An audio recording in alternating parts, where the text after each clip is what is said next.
and we started robbing. Sometimes we didn't even take their money or their jewelry. We just beat the shit out of them. So I go down, I'm doing my window shopping, I buy me some clothes, right? I'm happy because I got my first check. You know what I mean? It's no me rolling dice, playing cards, and winning money. I actually worked for this money. So it felt different, right?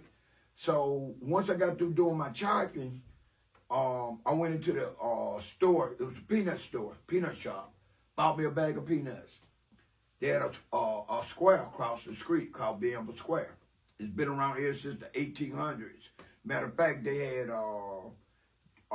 Andrew Jackson and all this other Confederate stuff inside this particular square. So I get the bag of peanuts. I go sit down on the bench. I'm watching people feed the animals, the birds, the squirrels, people walking their dogs, and I'm getting some of the nastiest looks I ever seen coming from non-blacks. And I'm not understanding why I'm getting these ugly ass looks. Then it started making me feel uncomfortable, like I don't supposed to be in the park. All right, the peanuts had my mouth salty and I needed some water. I got up and I'm walking and I see an area say restroom and water fountains. I go in that area and I see white bathroom, colored bathroom, white water fountain, colored water fountains, right? And this is in 1974, and it kind of turned my stomach.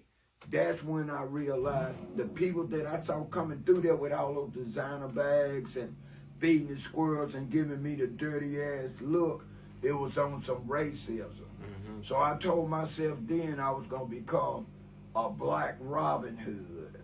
But the difference between Robin Hood and me, I wasn't gonna damn rob the rich and give to the poor.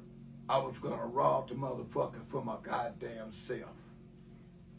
So I got with some fellas that felt the way I felt. They went to junior high school with me, and we started robbing. Sometimes we didn't even take their money or their jewelry. We just beat the shit out of them. And that's how it went down. I think that if my mom wouldn't have never let me went downtown, or maybe let me went downtown when I got a little bit older to where I can understand, maybe things might have turned out, and maybe they didn't, right?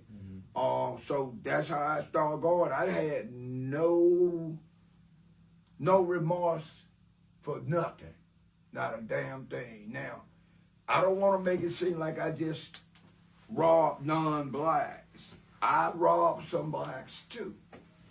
But I found out quick, robbing blacks, that campground community that I was born in, them damn projects in that Davis Avenue, I was running to them. Mm-hmm. So after the second time of robbing somebody black, I knew it wasn't safe for me. Yeah. Right? I need to rob somebody that didn't come in that community, didn't interact in none of those surrounding communities. Then I just stuck to just robbing non-damn blacks. And I'm going to tell you the truth, it felt good.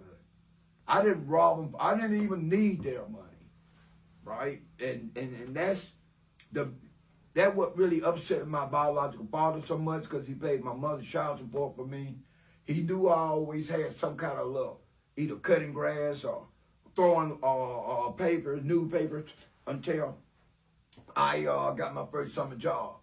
So he knew this, right? And he couldn't understand why I did the things that I did. So he was like, you made the family name bad. Not my mom's side of the family, his side of the family name bad.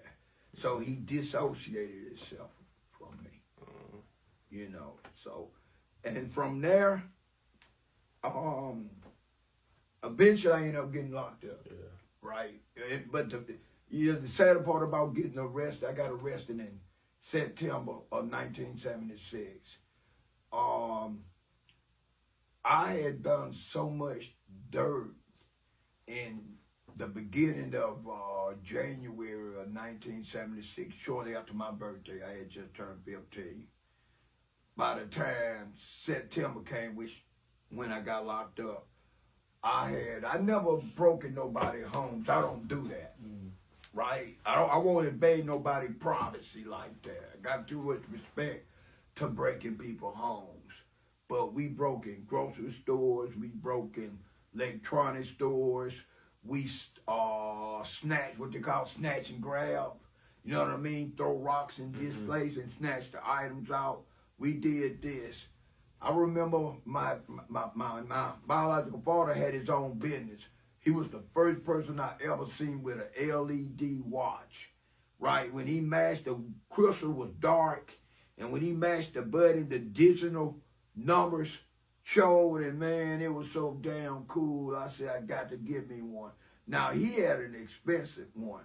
I had to went into this department store downtown Mobile, and they had something like for $9, $11, something like you get out of the bubblegum machine, but it still do the same thing, right? And I remember being on some I had did a Quaalude, and I had smoked a joint and drank a little wine, and I said, fuck it, I'm gonna go down here in this store and I'm gonna take that whole revolving goddamn thing with the fucking watches. And